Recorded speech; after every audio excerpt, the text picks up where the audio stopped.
football, a game played all around the world. Unique, especially in England.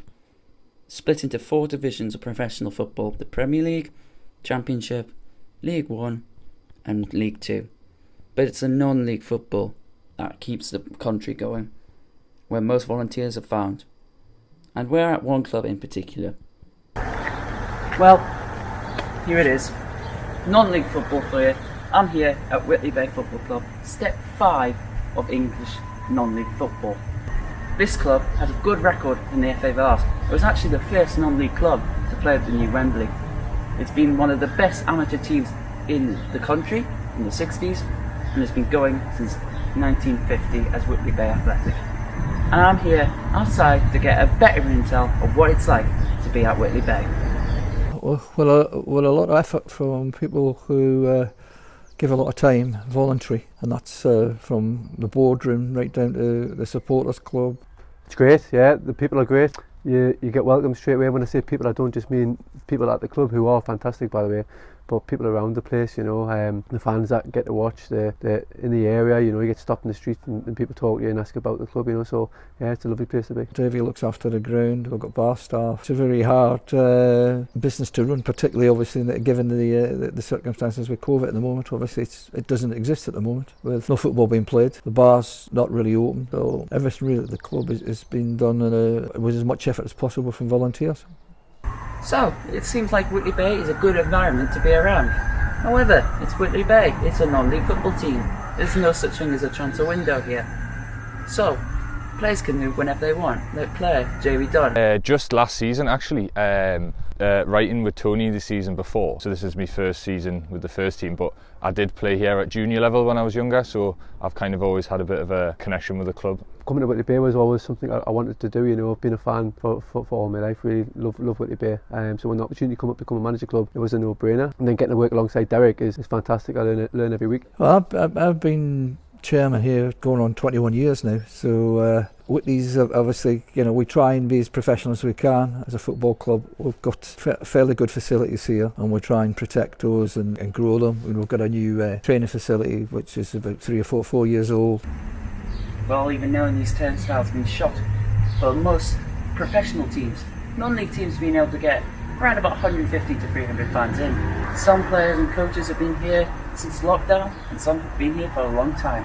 So what has their best memory been?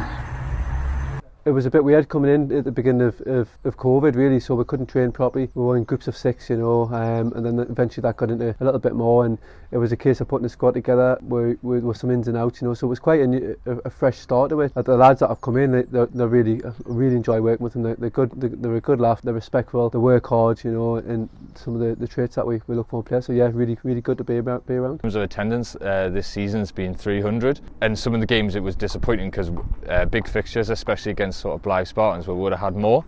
But yeah, it's always nice to score, especially when there's sort of fans and family members in the crowd and stuff. It makes it a bit better. Goal against Whitton Albion, I think the FA Cup win against Whitton Albion, so they were a team 2 leagues above us, had an ex-pro playing in the team, and we beat them 3-2 in the FA Cup, so that was probably the highlight of the time here so far. Yeah, we could talk about the Whitton Albion game, you know, that was good, but for me, like, I think one of my favourite moments so far was when we went to the Sunderland RCA and Matty scored a last minute free kick, you know, and we had that first chance together as a club to share that with each other, you know, so it was a good occasion. That one, enjoyed that one. So you're here, Whitton Albion FA Cup game, Blythe Spartans FA Cup. The magic of the FA Cup is definitely real at this level. However, Boris Johnson did put us into 3 lockdowns. How was that affect? Well, it's tricky to be fair with the gyms closing. I think the first lockdown was okay because the weather was good, so I was getting out on my bike and doing quite a lot of running, which, to be honest, I was doing more from like a mental aspect, just to keep like occupied and keeping yourself fit. The very first lockdown we had, my school stopped, my football stopped all of a sudden, and I really struggled, if I'm honest. The first couple of weeks were alright because I was sitting at home playing on my computer and enjoying the sun, but after that, you know, like, I really struggled not seeing people and being around people, something I'm really fond of, you know. So once we got through that and we got back to work and things, the second lockdown wasn't so bad because I was at work, so I was still around people, albeit not much football. But as a whole, yeah, really struggled through it, but had lots of people check in on me, and I've managed to check in on people myself, which has kept me going, you know. So yeah, found it tough. You had a bit of a goal ahead of you to work towards, in terms of we had an idea of when pre-season might start. The last lockdown over the winter period was quite a struggle, to be honest with you, because getting out and about for a run and things was quite difficult with the weather. So lads were getting out, and we've got Strava apps, and we set challenges and things, but it isn't the same as being in and around football, you know. So we could train them to be really good runners, but we didn't have the opportunity to get them to play lots of footballs. As you can see behind me, the Whitley Bay gates have been shut to fans for months and months and months. The last game they played here was Halloween. How does this club appreciate its fans? you know when you're playing badly or you're playing well, because you can hear kind of the reaction from the fans, and it's quite a family orientated club, so you see the young lads and the kids coming to watch. When we're allowed in the bar, they're in the bar afterwards as well, so yeah, they mean a lot, and I think we understand as players. That's extremely hard. I mean, the revenue streams for a football club are normally supporters, people coming through the gate, sponsorship, and what people buy, what we call secondary income, beer sales, teas and coffees, burgers and things like that. And sponsorship is obviously, a lot of businesses are struggling with the COVID situation as well. So, to try and get sponsorship is extremely difficult. So the revenue streams have been closed down. So really we've been surviving on, some of the government grants, and again, really directors helping out. I really feel for them at the moment either, because we're lucky enough that we've managed to get some football in, so we managed to play up until October. The conditions that were put in place was originally that there was 150 fans allowed in. We get 300 plus regularly, so people have had to miss out on football for a lot longer than what I have or the players have.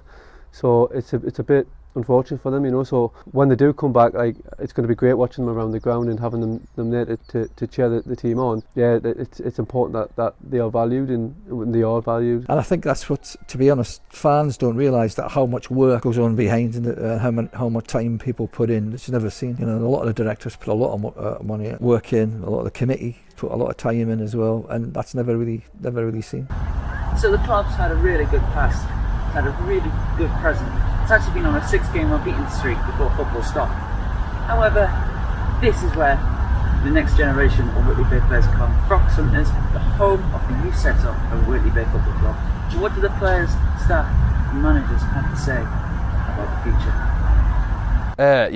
Well, it's in our interest and the club's interest, to be honest, because if we're playing well and we're kind of pushing for promotion, then the club are going to do well as well in turn, so it's kind of invested interest from both angles. So it's not just about the first team. We've got a reserve side, a women's section, we've got the juniors and the juniors women, so we've got in all about 33 sides playing under the Whitley Bay Football Club banner, which is a big something in the region. I think we've got something in the region of 600 kids and 58 coaches at the moment.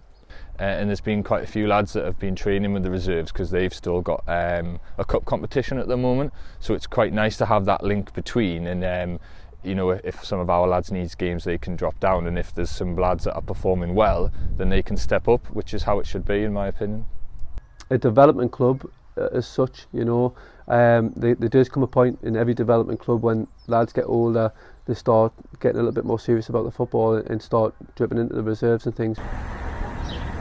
So for this club, it's a great experience to be around.